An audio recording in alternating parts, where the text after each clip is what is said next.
अस्सलामुअलैकुम वरहमतुल्लाहि वबरकातुहू। अज़ीज़ तलबा, मैं मोहम्मद शहज़ाद खान आप तमाम ही का अपने चैनल एस के एजुविज़न में खैर मकदम करता हूँ। आप तमाम ही का तहे दिल से इस्तकबाल करता हूँ। उम्मीद करता हूँ आप तमाम ही खैर आफियत से होंगे और खुश व खुर्रम ज़िंदगी गुजार रहे होंगे। अज़ीज़ तलबा, आपके निसाब में शामिल एक सबक है लम्हे। बलवंत सिंह का बहुत ही शानदार अफ़साना है। अगर इस अफ़साने के बारे में पूरा अफ़साने को डिटेल में जानना चाहते हैं, हर्फ व हर्फ पूरे अफ़साने को वाज़ेह तौर पर समझना चाहते हैं, तो प्लेलिस्ट में आपको लम्हे वीडियो मिल जाएगा। आप पूरे अफ़साने को वहाँ पर जाकर समझ सकते हैं। यहाँ पर आपको सिर्फ शॉर्ट एंड स्वीट में पूरे अफ़साने का खुलासा बताया गया है। अगर डिटेल में जानना चाहते हैं तो वीडियो वहाँ से आप देख सकते हैं। ठीक है, आपका वक्त ज़ाया न करते हुए आइए खुलासे की तरफ चलते हैं। सबक का खुलासा। सबक का नाम है लम्हे, जो कि एक अफ़साना है और इसको लिखने वाले हैं बलवंत सिंह। देखिए, बलवंत सिंह ने कई तवील अफ़साने और मुख्तसर नावल लिखे। बलवंत सिंह के इब्तदाई अफ़सानों में पंजाब की देही ज़िंदगी का, ये देही ने देहाती ज़िंदगी है, देहाती ज़िंदगी का बहुत जीता जागता नक्शा खींचा है, यानी गांव की ज़िंदगी का। ज़ेर निसाब अफ़साना लम्हा उनका एक इबरतनाक अफ़साना है, जिसमें बिला किसी तफरीक मज़हब व मिल्लत एक दूसरे के दुख दर्द में शरीक होने का पैगाम मिलता है और वाज़े किया है कि यही इंसानियत का तकाज़ा है। ठीक है, लम्हे बलवंत सिंह के दूसरे अफ़सानों से मुख्तलिफ है, थोड़ा अलग है। ये गांव के बजाय दहली शहर के एक बेफ़िक्र नौजवान का ऐसा अफ़साना है जिसमें उसके हर लम्हे बदलते हुए तासुरात की निशानदही करते हैं। बलवंत सिंह ने ये अफ़साना उसके एक किरदार उमाकांत की ज़बानी बयान किया है। अफ़साना लम्हे किसी बहुत नुमाया वाक़े के बजाय एक दुख भरे एहसास पर मबनी यानी बना हुआ है। ठीक है, उमाकांत इस अफ़साने का हीरो है, जो एक लाउबाली और बेकार नौजवान है। घर वाले उसके बेकारी से नाखुश हैं और चूँकि उसकी शादी नहीं हुई है, इसलिए उसके जहन पर रोमानियत का तसल्लुत है। रोमानियत कहते हैं रोमांस का, रोमांटिक का। ठीक है, उमाकांत अपना एक वाक़या ख़ुद बयान कर रहा है कि सोमवार का दिन था। वो घर से तैयार होकर निकला और बस स्टैंड पर पहुंचकर कनाट प्लेस जाने वाली बस में बैठ गया। सर्दियों के दिन थे। बस में एक अजीब सुकून तारी था। उसने पहले बस में बैठी औरतों और लड़कियों का जायज़ा लिया। बस में 3 लड़कियां और 2 औरतें थीं, लेकिन उनमें से कोई भी लड़की और औरत उसकी पसंद पर पूरी नहीं उतरी। एक औरत उसके जानिब पीठ मोड़े बैठी थी। ये 2 बच्चों की माँ थी। वो सोच रहा था कि 20-25 मिनट का ये सफ़र यूं ही कट जाएगा। दिल बहलावे की कोई हसीन सूरत दिखाई न देगी। ये सफ़र जम्हाइयाँ लेते ही बिताना पड़ेगा। इतने में बस चल पड़ी। टिकट लेते वक्त वह औरत मुड़ी और उमाकांत को एक खूबसूरत चेहरा नज़र आया। अब उसका जहन उस औरत से बातचीत शुरू करने के मंसूबे बनाने लगा। उसने देखा कि औरत के शाने से लगे हुए बच्चे के कान के पीछे दाद है।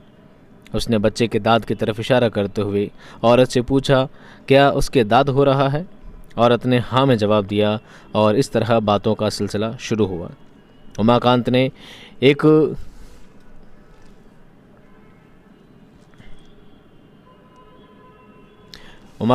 एक होम्योपैथी डॉक्टर बताया, जिसे बच्चों के इलाज में महारत हासिल है।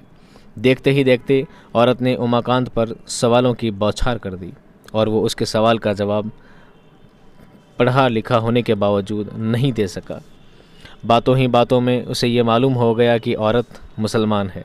फिर औरत ने बताया कि जब दहली में तक़सीम मुल्क के वक्त फसाद हुए तो वो अपने घर वालों के साथ दहली में थी और उसका नाम सुल्ताना है। क्या है उसका नाम? सुल्ताना है। तक़सीम मुल्क यानी देश का विभाजन, देश का बंटवारा।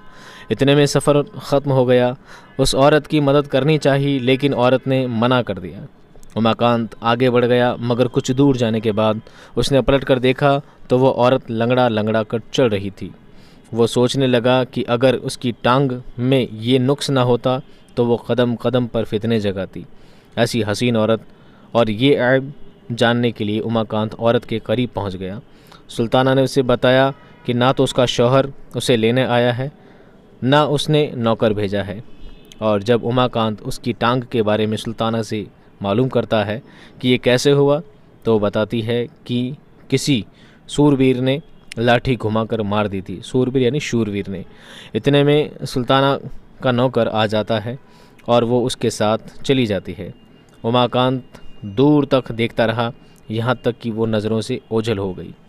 इस फसाने की शुरुआत एक बस से शुरू होकर उस सफ़र की तकमील पर ख़त्म हो जाती है। इस अफसाने से उमाकांत की जहनी हालत अयां हो जाती है, यानी स्पष्ट हो जाती है।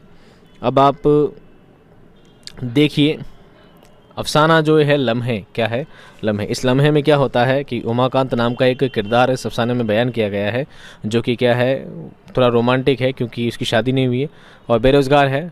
ठीक है, बिल्कुल फोकट वाला इंसान है, कोई काम धंधा नहीं करता है। तो एक बस में जाकर बैठता है और बस में औरतों का देखता है और सोचता है कि बस में बैठा बैठा ये सफ़र यूं ही कट जाएगा। ठीक है, किसी की शक्ल नज़र नहीं आ रही, कोई खूबसूरत शक्ल दिखे तो उससे बात की जाए और अच्छा सफ़र कटे। तो उसको एक औरत नज़र आ जाती है जो कि बहुत खूबसूरत होती है। उससे बातचीत का सिलसिला आखिर तक चलता रहता है और जब वो बस से उतरती है तो देखता है वो लंगड़ा कर चल रही थी। तो आखिर में उस उमाकांत को पता चलता है कि उस औरत ने उसके साथ इतनी हमदर्दी से पेश आना, उस औरत का उसके साथ इतना अच्छे तरीके से पेश आना, उसकी अच्छी जहनीत, उसकी अच्छी सलाहियत, उसकी अच्छे किरदार को बताता है। यानी इंसान अच्छे होते हैं, कोई मज़हब बुरा नहीं होता। हाँ, मज़हब के अंदर कुछ लोग बुरे हो सकते हैं जो कि मज़हब को बदनाम कर दिया करते हैं। यही बात इस किस्में अफसाने में बताई गई है। और भी बहुत सारी बातें हैं इस अफसाने से जुड़ी हुई, जो कि आपको मेन अफसाने का जो वीडियो है उसमें आपको जानने को मिलेंगी। यहाँ पर आपको सिर्फ खुलासा ही बयान किया गया है। उम्मीद करता हूँ ये वीडियो आपको बहुत पसंद आया होगा। पसंद आया तो प्लीज़ लाइक करें, अपने दोस्तों से शेयर करें और कमेंट करें। अगर आपको इसमें कोई भी नई बात जाननी हो तो कमेंट ज़रूर करें। मिलता हूँ नेक्स्ट वीडियो में, तब तक खुश रहिए, आबाद रहिए, खुदा हाफिज़।